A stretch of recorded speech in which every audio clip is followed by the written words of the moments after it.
This week on the Spaceship, the crew find something disturbing in the hold. You think that people would have had enough of silly love songs? And Captain Gordon Taylor has a serious accident. Oh, there goes the toaster. In the year 2104, a fleet of research cruisers were launched into space. Their mission? To seek out new life. With every moment on board preserved by wall-to-wall monitoring and transmitted over time back to Earth, we have been allowed unique access to one of these ships, the Really Invincible 3, Macclesfield Division. What you are about to hear took place live, 4 years ago, 70,000 light-years from home. Well, I'd love to. What time? Oh, whenever you're free, just pop over. Thursday, August the 14th. I'll fix it tonight. I mean, you can't kit with a broken bed pot, can you? Oh, thanks, Stuart. The crew have been in space now for 6.5 years. Shall I bring a bottle? I was thinking just your tool bag. Okay, people, gather round. I know it's been a tough few weeks for you guys, what with the rest of the fleet exploding, but trust me, Chief Engineer Jackson is troubleshooting the systems to see it doesn't happen to us. Hey, Jackson? Just we could make a night of it. Jackson? What? Oh, yeah. Yes, I know what I'm doing, sir. 16 years now, I've never lost a ship yet, so let's all push our worries under the carpet. With that in mind, I've organised a little cheese and wine in my cabin at A. I hope to see you all there. Actually, I've got an appointment. Refusals will not be accepted. No, I'm a bit busy. And may, in fact, incur a court-martial. After recent events, it is essential that Captain Gordon Taylor preserve crew morale. Today, he has a little help. Oh, we've got mail. Mail is transmitted from Earth once a month as a series of electronic radio pulses. 2 years later, it reaches the ship, where it is reconstituted as paper correspondence by the onboard computer.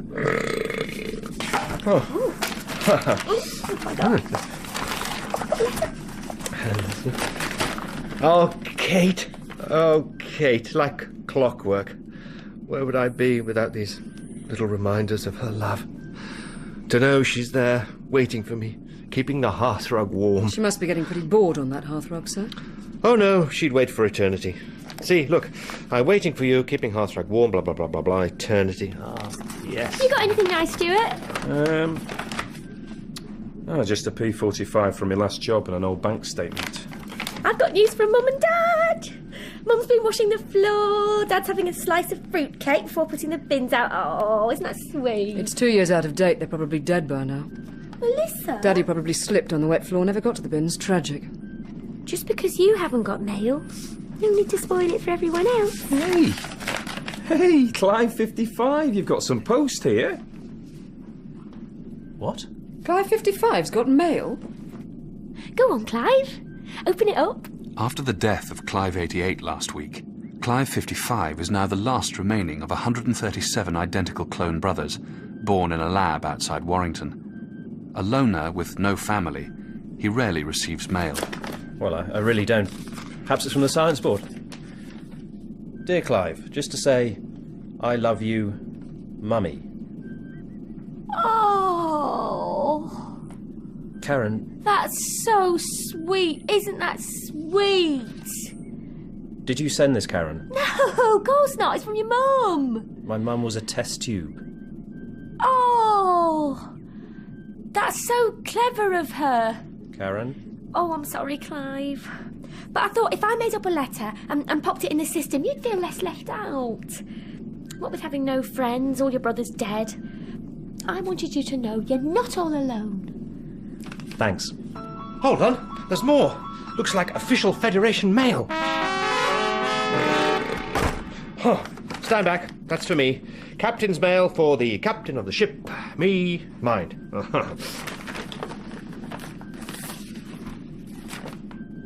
Shall I read it for you, sir? Thank you. Do I need to do anything, or am I all right? Well, sir. Is it bad news? Very bad, sir. It's so serious I think you might have to cancel the cheese and wine. Episode 3004. Monster. This isn't good, Clive 55. Captain Taylor has taken his medical scientist for a private chat, accompanied by Security Chief Melissa Patterson. The implications of this are horribly serious. Read it carefully. I mean, look at that big fat logo on the paper. This is very, very serious stuff. Police, Freedom and Security Inc. have ordered the immediate arrest of Clive 55. What do you want me to say? Well, I want you to tell me that these allegations are a tissue of lies. That you didn't systematically murder all the other 136 of your brothers. I didn't, sir. The evidence is compelling, Clive 55. This is fratricide on a massive scale. A lot of my brothers just fell over things. Fell over things? Yes, which led to their deaths. What sort of things? Trains, cars, sometimes cliffs. We're all very accident-prone, us Clives. Clive 49, found dead in a restaurant toilet after a spot of lunch with Clive 55, an axe in the back of his head. He fell over on the axe. God, do you take me for a fool? He was never good on his feet, Clive 49. Nearly garroted himself ice skating. It was only a matter of time. OK, fair enough. That's good enough for me. Run along before I change. Sir, you can't just let him go. We need evidence to prove he's innocent. Until then, I'm afraid he's guilty. As security chief on board, I demand you set a precedent. A short, sharp slap, and then lock him up. Damn it, Patterson, you're right. Ow. There's the slap? Right. Lock him up and throw away the key. Yes, sir. Captain, could I just remind you, for the last 4 years I've been working on some rather exciting research. I'm afraid the world of hair science will have to wait. No, it's bigger than that, sir. I'm very close to being able to fold space. Look, I take a sheet of paper. I draw 2 dots, one at the top, one at the bottom.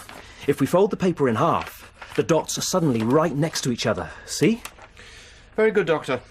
Show me an origami giraffe, and I'd say that your years of research have been worthwhile, but... You misunderstand. This sheet of paper represents space.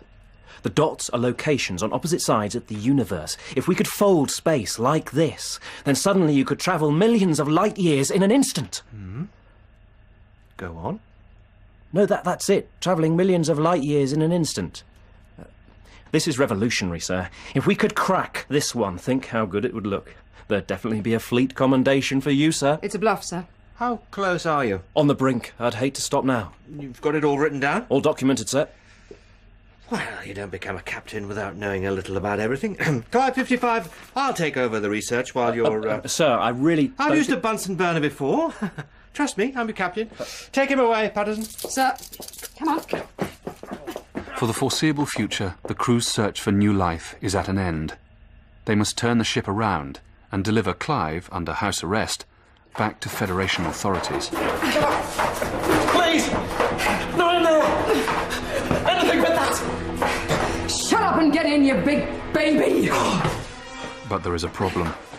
All third-generation deluxe spaceships are built open plan to foster crew integration and the sharing of ideas. Locking someone up is not easy. Whilst fire doors separate zones, Federation policy stipulates no locks. Melissa Patterson's solution is not popular.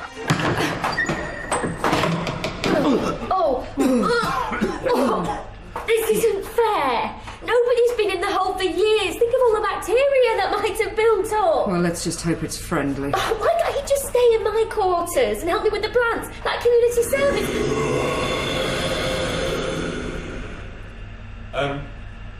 What was that? Sometimes when I'm in the engine room, I've heard moans and screams. Actually, I'd rather not. There's something down there. Something we can't understand. Don't worry, Clive. I'll think of a way to prove your innocence. Get in there! Whatever happened to lawyers? And fair trials? Well, you should have thought of that before becoming suspected of multiple murder.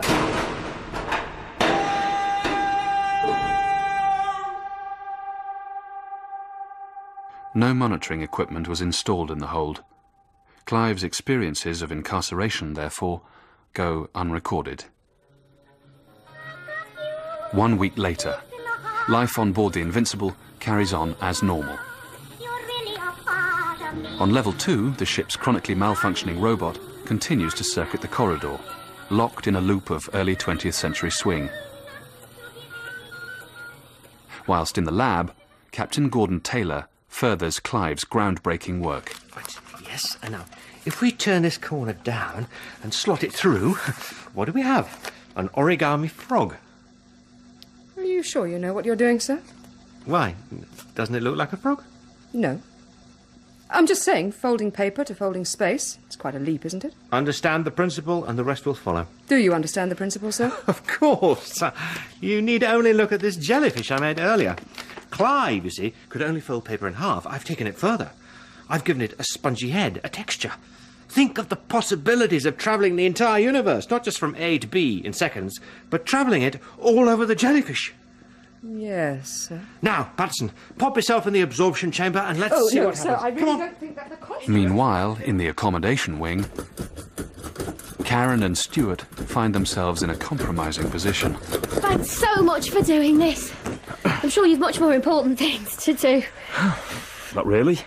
These Series 3 ships pretty much run themselves. Incredible piece of engineering.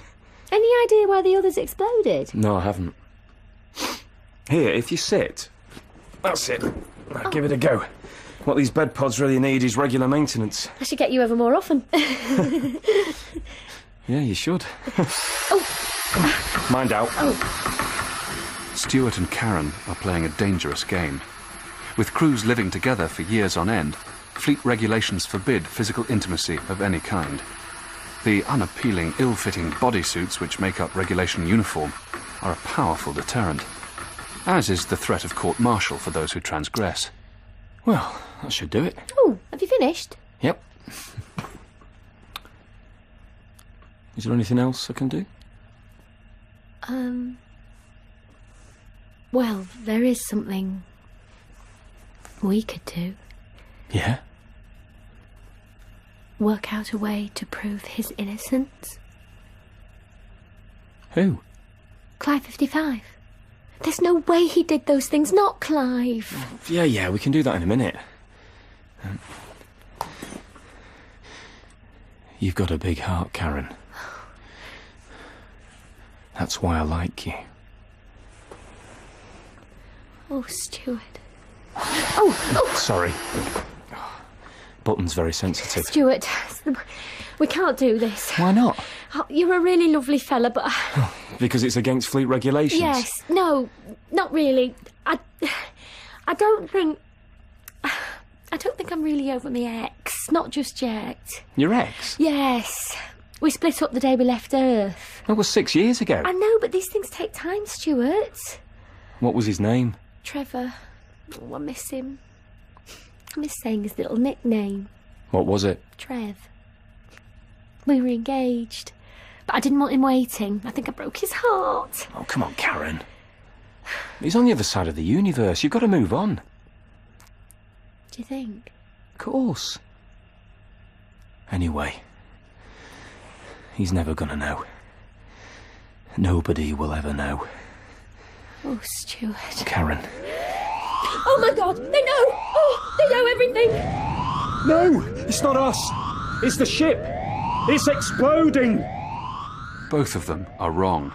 There's been an accident in the lab, and Melissa Patterson is seriously hurt. What happened, sir? Well, Patterson volunteered to go into the absorption chamber. Then I went to turn up the pressure. And it exploded? No. I knocked over the Bunsen burner, and that set fire to my origami. And the blaze spread, and before I knew it, the chamber was on fire. Then it exploded. Bloody useless. Call yourself captain. I think she's delirious. She still looks great, though, even when she's a broken heap. How do you do it, Melissa? Captain, we need Clive 55. Oh, no, I can't do that. Clive 55's under arrest. Forget regulations, sir. Melissa needs a doctor. Now. Stuart Jackson is right, and Captain Taylor has no choice but to retrieve his medical scientist from the hold. OK, people, we can relax. He's here. Thank God. As you can see, Doctor, she's not looking good. What's your prognosis? Funny man growling in my ear. Glowing ears. So much hair. Stinky man. Deeply ugly, stinky thing. OK. See what you can do. Actually, I'm feeling much better now. Calm down, Melissa. Dr. Clive's here. He knows what he's doing, don't you, Dr. Clive? Breath like a sewer. Groans. Silly, dirty thingy. Oh, he's dribbling on me. Patterson, I'm the captain, and I'm ordering you to calm down and relax. You're dying, and Clive is the only one who can save you, OK? OK, sir. Over to you, Doctor. He whispers to me in the darkness. He's a little furball. He tells me I'm guilty. Stay away from me or I'll unload this in your face. Look out, she's got a weapon! Oh. She's got an armoury in every crevice, that woman. Look! They're only trying to help. I don't want help. I want drugs. Strong drugs. Only the ship's doctor can prescribe painkillers. Clyde 55, do I have your permission? Drugs, oh yes, drugs for everybody. The only way to stop the pain. The thing will get us all in the end. I think that's a yes. Good. Clive, mate, what'll get us in the end? What do you want about? The thing will get us. Go down there, you'll see. OK. OK, we'll deal with that in a mo. In the meantime, your arm, please, Melissa. Injection ready! Would the buttocks be better? Oh, right. Doctor, over to you. I think that's your department. After injecting a huge dose of painkillers into Melissa Patterson's chin, Chief Medical Officer Clive 55 is space cuffed to his own operating table. 6 p.m, and the captain orders an exploratory party to assemble at the hold.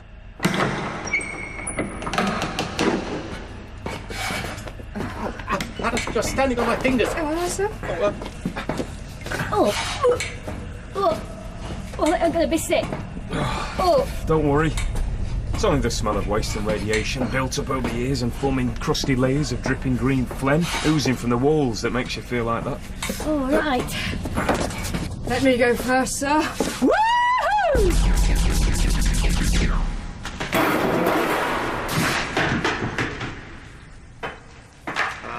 Thank you, Patterson. Sir, she's drugged to the eyeballs. Look at her. Spinning her face off on planet Gaga. Well, that's exactly why she should go first. In a combat situation, awareness of what you're doing can be disastrous.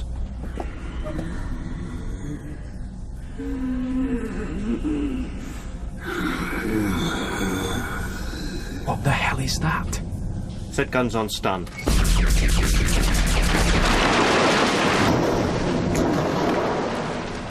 Are you sure that was stun, Patterson? Stun, shock, or you want it, I've got it. It's been so long. I'm afraid of the light. Whatever you are, we don't want to hurt you. You wouldn't hurt me, my lost lady, my petit pois. Petit pois.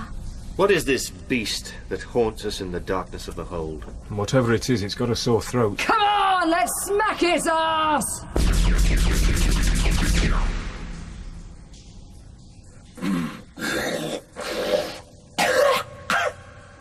You think that people would have had enough of silly love songs? I look around me and I see it isn't so. Oh no. Some people want to fill the world with silly love songs. Well, what's wrong with that? I know that voice. That song. I'd like to know, 'cause here I go again. I love you. All right. Enough namby-pamby nonsense. Come out and reveal yourself.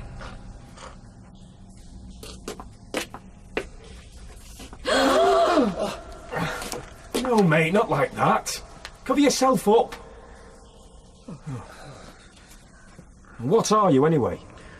I've come for my... I've come for my girl. That's better. Karen, it's me. It's your little baby carrot. Trevor! Trevor? It seems Karen's ex, Trevor Johnson, an advertising salesman from Watford, stowed away on board the Really Invincible shortly before takeoff. Now the mystery of the creature in the hold has been solved, Clive 55 regains his composure and takes Trevor to the lab for analysis. Trevor? Is it really you? If I clear some of this facial hair and then wipe away some of the excess fluid, you can see that... It is you. Trevor. It's good to see you. It's good to see you. What are you doing here, Trev? I need to talk. You broke up with me so fast. It was for your own good. I found my way on board, but I got shut in the hold. I was trapped. It's been 6 years. Oh, well. You're out now. Thank you for entering me. So, this is the creature in the dark that's been haunting us for so long, nauseating our souls. Trevor, isn't it? Yes, it is, but my friends call me Trev. No wonder you were freaked out, Doctor. He doesn't scrub up well, does he? Oh, he's amazing, sir. He survived by drinking irradiated water dripping from the cooling system and by eating, waste dripping from the... Yeah, from... 6 years? Yes, sir. Hence the pallid skin tone, the physical mutations. So, that extra foot, that's new, is it, Karen? Yes, sir. Trevor had 2 when I knew him. Good Lord, look at his ears. No, the ears are the same, sir. Oh. Well, listen up, Trev. I should be angry, you stowing away on board like that, but I admire your spirit. You are following your heart, and that takes guts. You are now free to have the run of the ship, and are cordially invited to a welcoming cheese and wine tonight in my cabin. Oh. I'm a bit busy tonight, sir. You're not invited, Clive 55. You're still under arrest. You're not putting him back in the hold. Well, fleet But regulations we need him. What if there's another accident? Who's going to look after Trevor? Surely you are, Karen. He's your boyfriend. He's not my...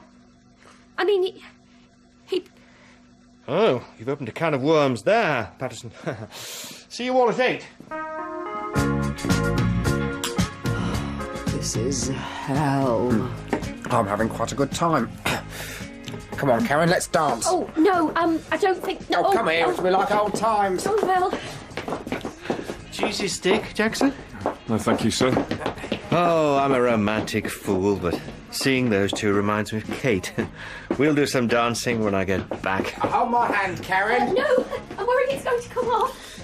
I thought physical intimacy wasn't allowed on board, sir. I have a good mind to lift the band, Jackson. Poor man deserves it, what he's been through. You're not serious, sir. Oh, look at them. They're in love. There's a blushing glow about them. With all respect, sir, she's embarrassed and he's irradiated. I hope you're not jealous, Jackson. I'm not jealous, sir. Oh, what are you doing, Jackson? In an effort to attract Karen's attention, Stuart Jackson takes to the dance floor and demonstrates some of his moves. The gambit pays off. Do that one when you spin on your head. What, this one? Oh, that's great. Are you trying to move in on my woman? No, and she's not your woman. What, she's yours, is she? No, she's her own woman, and I think she'd rather dance with me. Stuart, don't. What, is there something wrong with my dancing? Yeah, you've got 2 left feet, that's what. Stuart. Do you want to make something of it? Yeah, do you? Okay then. Right. Right. Right, come on then. Captain Taylor's cheese and wine has degenerated into something altogether worse. Come on then. Fleet regulations forbid violence on board, and drugged-up Security Chief Melissa Patterson knows she has to act quickly.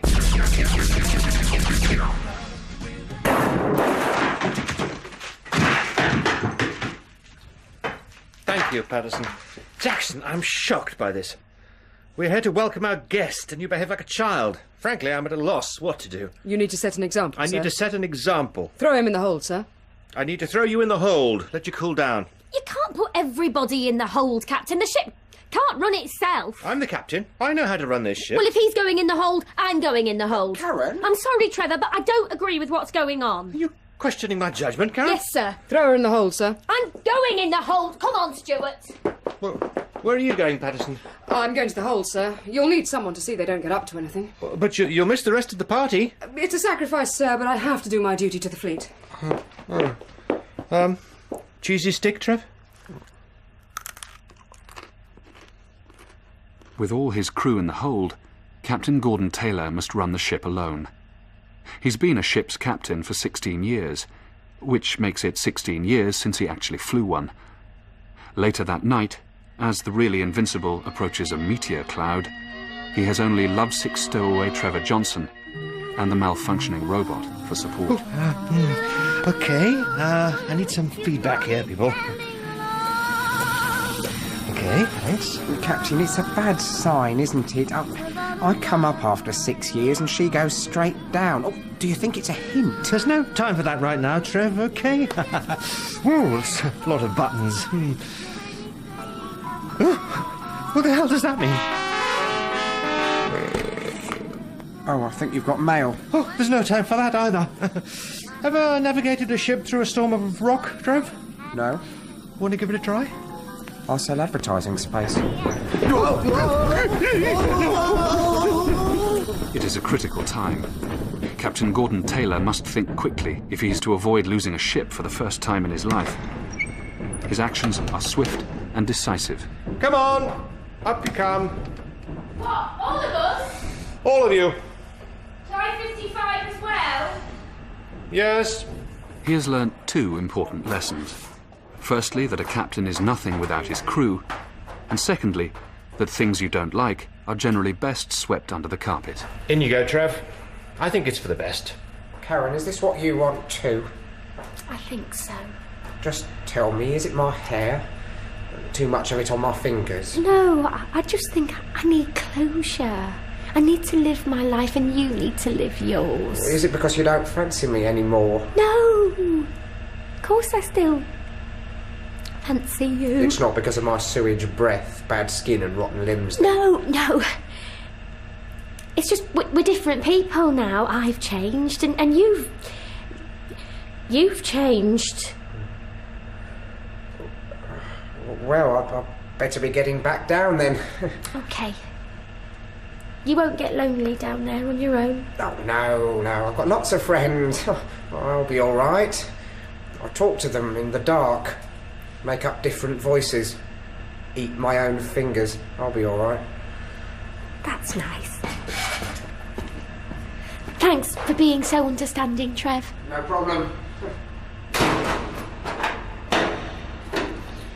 You did the right thing, Karen. Okay, let's get this mission back on track. Would you like me to read your mail, sir? It's from the Federation. Oh, yes, how exciting. Oh, brings out my goose pimples. Goodness, it's got a big fat logo on it. Do I need to do anything, or am I all right? It's from Police Freedom and Security, Inc.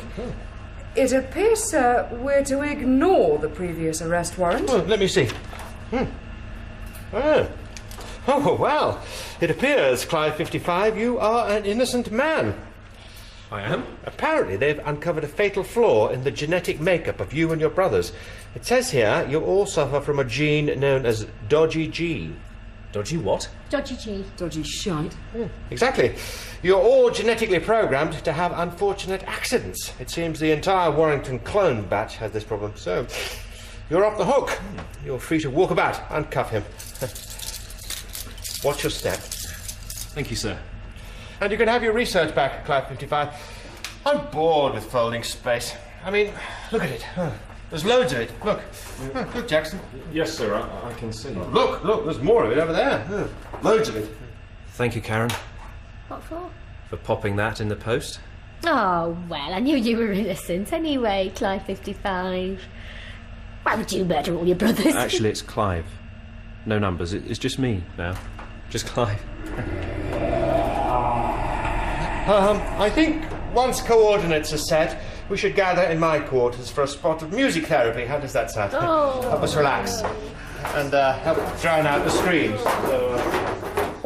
And so a stressful day comes to an end, and coordinates are set for Omega Centauri. Okay, everyone? Instruments ready? Now it's a challenging piece, but don't be afraid of it. 1, 2, 3, 2, 2, 3. Patterson. Good. Don't be tentative, Stuart. Keep up, Clive. Keep up. Flat. The crew of the Really Invincible try to forget their troubles as they head deeper into unforgiving, uncharted space. Alone.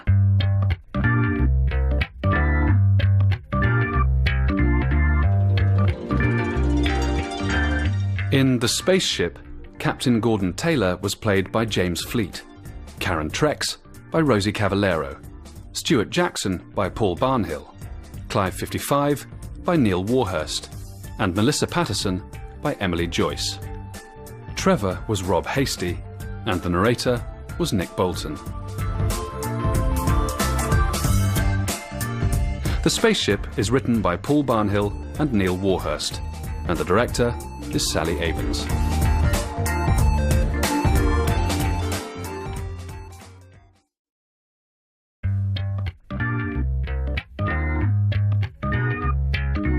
This week on the Spaceship, the crew find something disturbing in the hold. You think that people would have had enough of silly love songs. And Captain Gordon Taylor has a serious accident. Oh, there goes the toaster. In the year 2104, a fleet of research cruisers were launched into space. Their mission, to seek out new life. With every moment on board preserved by wall-to-wall monitoring and transmitted over time back to Earth, we have been allowed unique access to one of these ships, the really invincible 3, Macclesfield Division. What you are about to hear took place live, 4 years ago, 70,000 light-years from home. Well, I'd love to. What time? Oh, whenever you're free, just pop over. Thursday, August the 14th. I'll fix it tonight. I mean, you can't kit with a broken bed pod, can you? Oh, thanks, Stuart. The crew have been in space now for 6.5 years. Shall I bring a bottle? I was thinking just your tool bag. Okay, people, gather round. I know it's been a tough few weeks for you guys, what with the rest of the fleet exploding, but trust me, Chief Engineer Jackson is troubleshooting the systems to see it doesn't happen to us. Hey, Jackson? Just we could make a night of it. Jackson? What? Oh, yeah. Yes, I know what I'm doing, sir. 16 years and I've never lost a ship yet, so let's all push our worries under the carpet. With that in mind, I've organised a little cheese and wine in my cabin at Hay. I hope to see you all there. Actually, I've got an appointment. Refusals will not be accepted. No, I'm a bit busy. And may, in fact, incur a court-martial.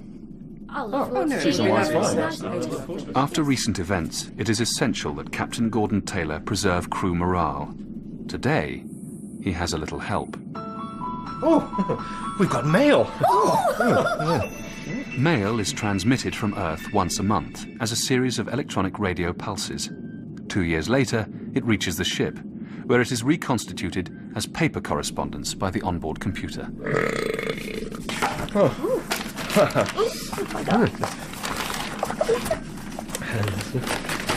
Oh, Kate.